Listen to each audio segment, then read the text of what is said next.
Di bulan yang suci, marilah saling memberi, hilangkan iri dan dengki, karena Allah semata. Nawaitu sawma ghadin an adai fardhi syahri ramadhani hadhihi sanati fardhu lillahi ta'ala. Di bulan penuh ampunan. बिस्मिल्लाहिर्रहमानिर्रहीम, अस्सलाम वालेकुम। Welcome back to my channel खुशामदीद to my vlogs. क्या हाल है आप सबका? उम्मीद करती हूँ आप सब ठीक होंगे, खैरियत से होंगे और रख रहे होंगे रमज़ान के रोज़े।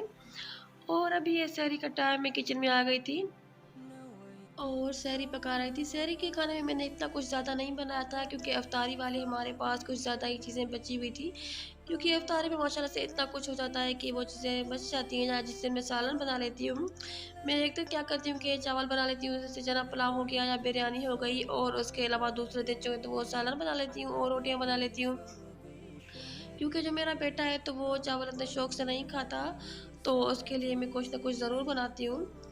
और तो इफ्तारी के हमारे पास भिंडी वगैरह पड़ी हुई थी और करेले भी थे, शामी कबाब भी हमने फ्राई किए हुए थे इफ्तारी के टाइम पर, तो वो भी ज़्यादा कुछ बच गई थी चीज़ें, तो इसलिए बस सहरी में मैंने सिर्फ अंडा बनाया था, पराठा और उसके साथ चाय। तो बस अच्छी से हमारी सहरी हो गई थी। सहरी पकाने से पहले मैं कुरान पाक की तिलावत भी कर लेती हूँ और तहज्जुद भी पढ़ लेती हूँ। और मेरे जो हस्बैंड हैं तो वो तो हमेशा ही तहज्जुद पढ़ते हैं, उनको तहज्जुद पढ़ना बहुत अच्छा लगता है और बहुत पाबंदी से पढ़ते हैं, बिल्कुल मिस नहीं करते। सहरी करना मुझे बचपन से ही बहुत ज़्यादा अच्छा लगता है। सहरी के टाइम पर उठना और खाना पकाना और खाना मुझे बहुत अच्छा लगता है। और मेरे जो बच्चे हैं, जो छोटे वाले मेरे बच्चे हैं जो रोज़ा नहीं रखते अभी, तो वो भी उठ जाते हैं, वो भी खाना खाते हैं, तो उनको भी बहुत अच्छा लगता है। और माशाल्लाह से मेरी जो बड़ी बेटी है तो वो भी रोज़े रखती है और जो मेरा बेटा है तो वो भी रोज़े रख रहा है। पर मैंने आटा पहले से ही गूँध के रखा हुआ था। मैं 11:30 या 12 बजे आटा गूँध के रख लेती हूँ, क्योंकि फिर सहरी पकाने के वक़्त पता नहीं क्यों मुझे थोड़ी-सी होती है कि मुश्किल लगता है मुझे उस टाइम आटा गूँधना। और बर्तन जो है तो वो कुछ मेरी बेटी वॉश कर देती है और कुछ मैं वॉश कर देती हूँ, छोटे-छोटे से जो बर्तन होते हैं। और बस ये हमारी सिंपल सी सहरी थी। इसमें भिंडी थी, शामी कबाब थे, अंडा था, पराठा और चाय। तो आजकल माशाल्लाह से बर्तनों में तो इतनी ज़्यादा बरकत आ गई है, रमज़ान में इतने ज़्यादा बर्तन हो जाते हैं कि बस मैं तो अपने हस्बैंड को कह रही थी कि बर्तन धो-धो कर वॉश करके मेरे हाथ जो है तो वो घिस गए हैं और मेरे हाथ पहले बड़े होते थे, अभी छोटे-छोटे से हो गए हैं। तो मेरे हस्बैंड भी काफ़ी ज़्यादा हँस रहे थे इस बात पर। और जो है दूसरा दिन, और जहाँ पर मैं क्या कर रही थी, मैं बहुत ज़रूरी काम कर रही थी। काफ़ी दिनों से मैं सोच रही थी कि जो मेरे पौधे हैं, जो इनके जो पॉट्स हैं, तो इनको मैं कलर कर दूँ। जब मैं अपनी अम्मी के घर गई थी तो वहाँ से ये कलर लेकर आई थी, क्योंकि जो पौधे होते हैं ना तो उनके अगर जो गमले होते हैं इनको कलर कर दिया जाए तो ये बहुत ज़्यादा अच्छे लगते हैं, फिर इनमें बहुत ज़्यादा अच्छे लगते हैं देखने में। तो बस काफ़ी दिनों से मैं सोच रही थी, पर इतने रोज़े गुज़र गए तो मेरे थोड़ी-सी बस हो गई थी लेज़ी, उनको कलर नहीं किया था। तो आज मैंने सोचा था कि मैं कुछ भी हो जाए तो उनको कलर कर दूँगी। पौधों को क्योंकि पानी वगैरह दिया जाता है ना, तो इसलिए इनके जो गमले होते हैं तो वो ग्रीन हो जाते हैं और उनके ऊपर जो सेम होती है जो वो तो आ जाती है, तो फिर ये इतने अच्छे नहीं लगते, बुरे से लगते हैं, तो इसलिए फिर मैं इनको कलर कर देती हूँ। वैसे मैंने इनको पहले भी कलर किया हुआ था, पर उसको काफ़ी ज़्यादा टाइम हो गया है, तो इसलिए बस मैंने इनको कलर कर दिया। और उसके बाद आज सुबह भी कुछ साथ नहीं दे रही, वॉइस ओवर करने मुझे बहुत ज़्यादा प्रॉब्लम हो रही थी, क्योंकि मैं रोज़े में ही वॉइस ओवर कर रही थी। तो क्योंकि मुझे काफ़ी ज़्यादा दिनों से ना खांसी हो गई है बहुत ज़्यादा, और खांसी जो हो जाती है ना मुझे तो इतने ज़्यादा दिन चलती है, छोड़ती ही नहीं। हालाँकि मैं सिरप वगैरह भी पी रही हूँ, पर खांसी मुझे बहुत ज़्यादा हो गई है। और शुरू वाले रमज़ान में तो मुझे बहुत ज़्यादा प्रॉब्लम होती थी, क्योंकि खांसी आती थी तो फिर मेरा गला जो है तो वो बिल्कुल ड्राई हो जाता था। और रोज़े में तो पानी वगैरह कुछ भी नहीं पिया जा सकता, तो मैं इफ्तारी के टाइम और सहरी के टाइम वैसे मैं सिरप वगैरह पी लेती हूँ। और बस यहाँ पर मैंने सारे गमलों को जो है तो वो कलर कर दिया था, और देखिए माशाल्लाह से कितने अच्छे-अच्छे से प्यारे-प्यारे से लग रहे थे, क्योंकि पौधे जो होते हैं तो वो ग्रीन होते हैं, अगर अगर इनके गमलों को रेड कलर कर दिया जाए तो ये बहुत अच्छे लगते हैं। और मैं बस बार-बार इनको आते-जाते देखती रहती हूँ। और बारिशों की वजह से जहाँ का बाहर का जो पेंट है तो ये इस दीवार का ज़्यादा ही कुछ ख़राब हो गया है, तो मेरे अपने हस्बैंड को कह रही थी कि हमारे घर का जो बाहर का सहन का कलर है तो वो दोबारा से करवाते बहुत ज़्यादा ख़राब हो गया है, तो उन्होंने कहा था कि हम रमज़ान के बाद ही अब करवा देंगे, क्योंकि रमज़ान में और भी ज़्यादा काम हो जाते हैं ना, फिर इस तरह के कामों के लिए थोड़ी-सी सुस्ती हो जाती है। तो यहाँ पर मेरी जो बेटी है तो वो नमाज़ पढ़ने के बाद कुरान पाक की तिलावत करती है, तो ये जो मेरी छोटी बेटी है तो ये भी उसके साथ आ जाती है। और जैसे-जैसे मेरी बड़ी बेटी कुरान पाक पढ़ती है तो वो भी उसके साथ सिपारा लेकर बैठ जाती है। और जब मेरी बड़ी बेटी जो है तो वो नमाज़ पढ़ती है या मैं नमाज़ पढ़ती हूँ, तो मेरी जो छोटी बेटी है तो वो भी हमारे साथ नमाज़ पढ़ने लग जाती है। तो अल्लाह पाक हम सबकी दुआएँ कबूल करे और जो हमारी टूटी-फूटी इबादत है तो वो भी कबूल फरमाए, आमीन सुम्मा आमीन। और ये वाली जो क्लिप है तो ये कुछ दिन पहले की है, जब मैं अपनी अम्मी के घर आई थी, जब घर गई थी तो उससे जब वापस आई थी तो ये कुछ चीज़ें थी जो मुझे मेरी अम्मी ने लेकर दी थी। और इस तरह के छोटे-छोटे से जो ये टमाटो वाले प्लांट थे तो ये मेरी अम्मी के घर पर थे, तो मुझे बहुत ज़्यादा अट्रैक्ट कर रहे थे ना, छोटे-छोटे से मेरी अम्मी ने अपने रूम में भी रखे हुए थे और किचन में भी रखे हुए थे, तो मुझे बहुत ज़्यादा प्यारे लग रहे थे। मैंने अपनी अम्मी को कहा था कि अम्मी मुझे भी इस तरह के ना लेकर दें। तो अम्मी ने क्या किया था कि अम्मी सुबह के टाइम पर ही लेकर आई थी। जब पहला रोज़ा था तो मैं वहाँ पर थी। तो अम्मी सुबह के टाइम पर चली गई थी, मैं सो रही थी उस टाइम, तो ये मेरे लिए छोटे वाले जो 2 प्लांट है तो ये भी लेकर आई थी। और उसके अलावा एक ये छोटी-सी कढ़ाई लेकर आई थी, क्योंकि मैंने अम्मी को कहा था कि अम्मी जो मेरी कढ़ाई है ना तो वो बहुत ज़्यादा बड़ी है। मतलब मेरी जो फ़ैमिली है तो उस हिसाब से ज़्यादा चीज़ें नहीं बनती, छोटी फ़ैमिली के हिसाब से चीज़ कम बनती है। तो मेरी कढ़ाई बहुत ज़्यादा बड़ी है, तो मुझे एक छोटी कढ़ाई चाहिए, कुछ फ्राई करने के लिए या पकौड़े वगैरह इस तरह की चीज़ें में फ्राई करने के लिए। तो ये बिल्कुल छोटी परफेक्ट साइज़ की अम्मी कढ़ाई लेकर आई थी मेरे लिए, और इतनी प्यारी-सी लग रही थी ना, इसके ऊपर जो कवर भी था। वैसे तो मेरे पास नॉन स्टिक वाली भी 2 कढ़ाइयाँ हैं, एक छोटी है और एक बड़ी है, पर मुझे इस तरह की ना सिल्वर वाली भी चाहिए थी, तो इसलिए मैंने अम्मी से मंगवा ली थी। और उसके अलावा अम्मी मेरे लिए ये 3 बाउल लेकर आई थी, ये बाउल सेट था और ये बहुत अच्छा है।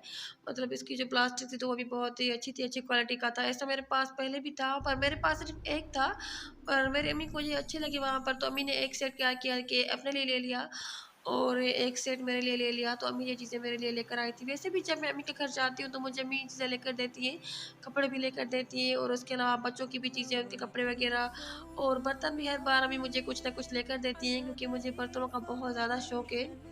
और ये छोटा-सा जग बहुत ही ज़्यादा प्यारा है और ये भी प्लास्टिक का है वैसे, तो ये भी अम्मी लेकर आई थी। अम्मी ने एक अपने लिए भी ले लिया था और एक मेरे लिए भी ले लिया था। उन्होंने कहा कि जैसे रमज़ान में हम शरबत बनाते हैं, तो उसके अलावा कोई और भी चीज़ बनाते हैं, जैसे मिल्क शेक बनाते हैं या टैंक बना लेते हैं। तो ये छोटा-सा जग भी बस अम्मी ने ले लिया था, तो मुझे ये भी बहुत ज़्यादा अच्छा लगा। और उसके बाद ये क्लिप भी उसी दिन की है, जब मैं आई थी तो मैंने ये चीज़ें कुछ अरेंज करके रखी हुई थी। जिस तरह से मैंने कुछ ये पापड़ वगैरह और जो फुल्कियाँ होती हैं, दही पकौड़े वगैरह, तो इस तरह की चीज़ें जो है ना, तो ये मैंने बास्केट में डाल कर रखी थी। और इस तरह से एक साथ करके मैंने रखी थी ना, तो मुझे बहुत ज़्यादा आसानी हो गई है। तो बस एक ही जगह से मैं इफ्तारी में जो पापड़ और फुल्कियाँ वगैरह या जो उसके अलावा जो पापड़ी होती है, तो वो चीज़ें मुझे एक ही जगह से मिल जाती हैं। और मैंने बेसन भी इस बड़े से डब्बे में डाल कर रखा था, और मुझे पहले लग रहा था कि ये जो बेसन है तो बहुत ज़्यादा है, मैं इस तरह के ना 2 डब्बे भर कर रख दूँगी। पर ये 1 किलो बेसन था तो ये इसमें पूरा आ गया था और ये डब्बा भर कर मैंने फुल कर दिया था। बेसन रमज़ान में बहुत ही ज़्यादा यूज़ होता है, क्योंकि इससे दही पकौड़े भी बनते हैं और पकौड़े भी बन रहे होते हैं और भी ज़्यादा ही कुछ चीज़ें बन रही होती हैं। या जो मैं बच्चों के लिए चिप्स वगैरह बनाती हूँ तो उसमें मैं बेसन डाल देती हूँ। तो बस बेसन जो है तो रमज़ान में बहुत ज़्यादा यूज़ होता है, और 1 किलो बेसन भी रमज़ान में मेरे लिए तो कम होता है। मैं पहले भी 1 किलो लेकर आई थी तो वो ख़त्म हो गया था, जो मैं पिछले मंथ में लेकर आई थी, तो इस बार भी मैंने 1 किलो ही ले लिया था। तो मैं सोच रही थी कि रमज़ान के लिए मुझे थोड़ा-सा ज़्यादा लेना चाहिए था, तो बस ये ख़त्म हो जाएगा तो इसके बाद मैं दूसरा मँगवा लूँगी। और उसके अलावा आप भी मुझे कमेंट करके ज़रूर बताइएगा कि आपके रमज़ान के रोज़े कैसे गुज़र रहे हैं और आपने रमज़ान की किस तरह से की तैयारी। और रमज़ान की जो मैंने तैयारी की थी, रमज़ान प्रिपरेशन की जो मैंने वीडियो बनाई थी, तो वो भी अगर आप देखना चाहते हैं तो उसका लिंक जो है तो मैं डिस्क्रिप्शन में ऐड कर दूँगी। तो यहाँ पर मैं सारे मसाले वगैरह जो होते हैं तो वो भी मैं मसाला बॉक्स में डाल कर रख रही थी। और रमज़ान में वैसे भी मसाले थोड़े से कम यूज़ करती हूँ, क्योंकि रमज़ान में ज़्यादा ही कुछ चीज़ें बन रही होती हैं ना, तो इसलिए मैं रमज़ान में खाना वगैरह जो है तो वो इतना स्पाइसी नहीं बनाती हूँ। मैं हर चीज़ में ही जो स्पाइसेस होते हैं तो वो थोड़े से कम यूज़ करती हूँ, ज़्यादा यूज़ नहीं करती। मसाला बॉक्स मेरे पास 2 हैं इस तरह की, एक में मैं नमक मिर्च मसाले वगैरह रखती हूँ और जो दूसरी वाली है तो उसमें मैं साबुत मसाले रखती हूँ। और जहाँ पर मैं डब्बों में चीनी और पत्ती डालकर रख रही थी, और जो जो वैसे बड़ा डब्बा है तो ये पत्ती का ही है, पर मैंने इसमें शुगर डाल दी, वो इसलिए क्योंकि इसमें 1 केजी आराम से आ जाती है, या फिर थोड़ी-सी बच जाती है। अगर ये बिल्कुल खाली होता है तो इसमें 1 केजी शुगर जो है तो आराम से आ जाती है। और उसके अलावा ये जो छोटा वाला डब्बा है तो ये भी बिल्कुल इससे मैच होता है, तो इसलिए मैंने इसमें पत्ती डाल देती हूँ। और जो मैंने लिया था ये किसी चीज़ में से निकला नहीं था, ये मैंने लिया था। तो ये भी जो छोटे-छोटे से काम होते हैं ना, ये स्पाइसेस वगैरह फ़िल करने वाले ये भी बहुत ज़्यादा ज़रूरी होते हैं, और इनमें ज़्यादा ही टाइम लग जाता है। वैसे हमें लगता है कि काम ज़्यादा आसानी से हो जाते हैं, पर इनमें ज़्यादा ही टाइम लग जाता है। और दूसरी बात कि आज मैं दिन के टाइम पर वीडियो वॉइस ओवर कर रही हूँ, तो बाहर से इतना शोर आ रहा था, इतना शोर आ रहा था, कभी रिक्शा की आवाज़, कभी गाड़ी की आवाज़। तो मैं बार-बार तो मैं कट कर रही थी, पर फिर भी बाहर से ज़्यादा ही कुछ आवाज़ें आ रही थी। तो अगर आपको भी आवाज़ें आ रही हो तो बस इनको इग्नोर कर लीजिएगा प्लीज़। और जहाँ पर मैं बना रही थी अपनी अफ़्तारी, और अफ़्तारी में गोश्त का सालन बना रही थी, क्योंकि मैंने बताया कि मैंने पिछले दिन पर जो है तो वो चावल बनाए थे। तो एक दिन मैं राइस बना लेती हूँ और एक दिन मैं सालन और रोटियाँ वग़ैरह बना लेती हूँ, तो यहाँ पर बस मैं गोश्त का सालन बनाई थी। और जहाँ पर पहले मैंने ये सिलिकॉन वाला स्पून यूज़ किया था, तो बस उसके बाद मैंने सोचा कि बस हम जो देसी वाला होता है तो वो लकड़ी वाला ही चम्मच यूज़ करते हैं। और इसको हम लोई बोलते हैं। इससे जो है ना खाने की मतलब जो गोश्त वगैरह का सालन इस तरह से कुछ हम बनाते हैं ना, तो उसकी बुनाई बहुत ज़्यादा अच्छी हो जाती है, और सालन बनाने में आसानी भी बहुत ही ज़्यादा होती है। तो ये चम्मच वैसे मैं यूज़ करती हूँ बहुत ज़्यादा, जो हमारे दूसरे वाले देसी बर्तन होते हैं या सिल्वर वाले। बस नॉन स्टिक में थोड़ा-सा ख़्याल करती हूँ, इसमें मैं सिलिकॉन वाला स्पून ही यूज़ करती हूँ। तो यहाँ पर बस मैंने सिंपल सा सालन बनाया था। उसके लिए मैंने सबसे पहले मैंने जो प्याज़ होती है तो उसको गोल्डन फ्राई कर लिया था, उसके बाद मैंने इसमें गोश्त डाल लिया था, और अदरक लहसुन का मैंने इसमें पेस्ट डाल दिया था, कुछ मैंने गरम मसाले डाल दिए थे साबुत वाले। और उसके बाद मैंने इसकी अच्छी तरह से भुनाई करके इसमें सारे स्पाइसेस डालकर बस मैंने इसमें पानी डाल दिया था। और मैं जो भी कुछ बनाती हूँ अफ्तारी के लिए, तो मैं या तो मैं अपने हस्बैंड से पूछ कर बनाती हूँ, या मैं अपनी बेटी से पूछ कर बनाती हूँ, क्योंकि बस मुझे अच्छा लगता है कि मैं उनकी पसंद का ही खाना बनाऊँ। वैसे अपने हस्बैंड से जब भी मैं पूछती हूँ कि मैं क्या बनाऊँ, तो वो कहते हैं कि आप अपनी मर्ज़ी से ही कुछ बना लें। और जहाँ पर मैं बना रही थी दूध वाली सेवइयाँ, और मैं इसमें थोड़ी-सी खजूर भी डाल देती हूँ, और ड्राई फ्रूट्स वगैरह, छोटी इलायची वगैरह डालकर बनाती हूँ, तो बहुत ही ज़्यादा अच्छी बनती है। और कुछ जो है तो वो मैंने पड़ोस में भी भेज दी थी, और मैंने अपनी मदर इन लॉ के घर और भाभी के घर भी भेजी थी। और जो मेरी मदर इन लॉ है तो वो भी मेरे पास डेली ही इफ्तारी भेजती है, रोज़ ही। और ये जो मेरी भाभी है तो वो भी रोज़ ही हम एक दूसरे को इफ्तारी देते हैं, और माशाल्लाह से रमज़ान में वैसे भी इतनी ज़्यादा बरकत आ जाती है ना, पता ही नहीं चलता कि ये टेबल जो है तो पूरी भर जाती है चीज़ों से। हालाँकि मैं ऐसा करती हूँ कि एक दिन मैं कुछ ज़्यादा चीज़ें बना लेती हूँ, और दूसरे दिन मैं 2 या 3 चीज़ें बनाती हूँ, जैसे फ्रूट चाट हो गई और दही भल्ले। और दूसरे दिन जो होता है तो वो मैं ऐसा करती हूँ कि फ्रूट चाट बनाती हूँ, दही भल्ले भी बनाती हूँ, और उसके अलावा जो फ्राई की हुई चीज़ें होती हैं तो वो भी ज़्यादा बना लेती हूँ। क्योंकि अगर रोज़ ही एक जैसी चीज़ें हो ना सारी चीज़ें, तो फिर वो बच्चे भी शौक से नहीं खाते, फिर वो बस उनसे दिल भर जाता है। तो इसलिए मैं ऐसा करती हूँ कि थोड़ा-सा चेंज करके और डिफरेंट-डिफरेंट करके चीज़ें बनाती हूँ। तो बस पर फिर सभी शौक से खा लेते हैं, पर माशाल्लाह से इतनी ज़्यादा चीज़ें हो जाती है ना कि बस टेबल पूरी भर जाती है। और रमज़ान की अपनी ही बरकत होती है, हर चीज़ में बरकत आ जाती है।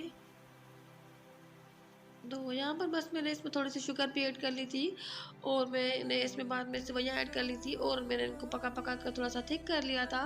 और उसके बाद जब ये मीठा ठंडा हो गया था तो मैंने इसको बाउल में डाल दिया था, और इस तरह से कुछ अलग मैंने छोटे जो बाउल होते हैं तो उसमें भी डाल दिया था। और उसके बाद मैंने इसके ऊपर थोड़े से ड्राई फ्रूट्स डाल दिए थे। और मीठा मैंने थोड़ा-सा पहले बनाया था, वो इसलिए क्योंकि मैं चाहती थी कि थोड़ा-सा ठंडा हो जाए अफ्तारी करने के टाइम तक। और उसके बाद मैंने बेसन बना लिया था, और जहाँ पर मैंने बच्चों के लिए आलू वाले जो पकौड़े होते हैं तो वो बना लिए थे। और पहले जब भी ये मैं पकौड़े बनाती थी ना आलू वाले, तो मेरे पता नहीं क्यों इतने क्रिस्पी नहीं बनते थे। तो मुझे समझ नहीं आती थी कि मेरे पकौड़े जो है ये आलू वाले तो क्रिस्पी क्यों नहीं बनते, हालांकि मैं आलू जो होते हैं तो उनको बिल्कुल ही बारीक सा कट कर लेती थी। तो फिर मुझे मेरी अम्मी ने कहा कि ये जो बेसन हो ना, तो इसको तुम अच्छी तरह से मिक्स किया करो, जो विस्क होता है ना तो उसके साथ उसको अच्छी तरह से मिक्स किया करो, जिस तरह से वो बिल्कुल ही क्रीमी हो जाए। और उसके बाद पकौड़ों को एक बार तुम फ्राई कर लिया करो, और उनको फिर निकाल लिया करो, और दोबारा से उनको ना थोड़ा-सा फ्राई कर लिया करो। तो उससे ये होता है कि पकौड़े बहुत ज़्यादा जो है ना तो वो क्रिस्पी हो जाते हैं। तो यहाँ पर साथ-साथ ही मेरी बेटी ने सैंडविचेज़ भी बना लिए थे, पर मैंने उसकी वीडियो नहीं बनाई, क्योंकि बस इस टाइम इतनी ज़्यादा जल्दी-जल्दी होती है ना, पता नहीं ये टाइम इतना किस तरह से ना जल्दी से गुज़र जाता है। हालाँकि हम जितना भी जल्दी करते हैं ना और मैं जितना भी जल्दी करती हूँ तो ना पता नहीं किस तरह से टाइम गुज़र जाता है, बिल्कुल भी पता नहीं चलता। ये जो अफ्तारी बनाने का वक़्त होता है ना, बहुत ज़्यादा जल्दी से गुज़र जाता है। तो बस मेरी बेटी अपने ऐसे काम करती है, वो भी कुछ ना कुछ बनाती रहती है और मैं भी कुछ ना कुछ बनाती रहती हूँ। तो ये जो फ्रूट चाट है और ये जो थोड़ा-सा और सालन है, जो छोटी वाली प्लेट में तो जो मेरी मदर इन लॉ ने मुझे भेजा था और ये चिप्स भी मुझे उन्होंने ही भेजी थी। तो बस इस तरह से काफ़ी ज़्यादा चीज़ें हो जाती हैं, वो भी मेरे पास अफ्तारी भेज देती हैं और मैं भी उनके पास अफ्तारी भेज देती हूँ। तो बस इतना ही था मेरा आज का व्लॉग। अगर मैं आपको मेरी सिंपल सी रूटीन अच्छी लगी हो, मेरी वीडियो अच्छी लगी हो तो मेरी वीडियो को लाइक करें। अल्लाह हाफ़िज़।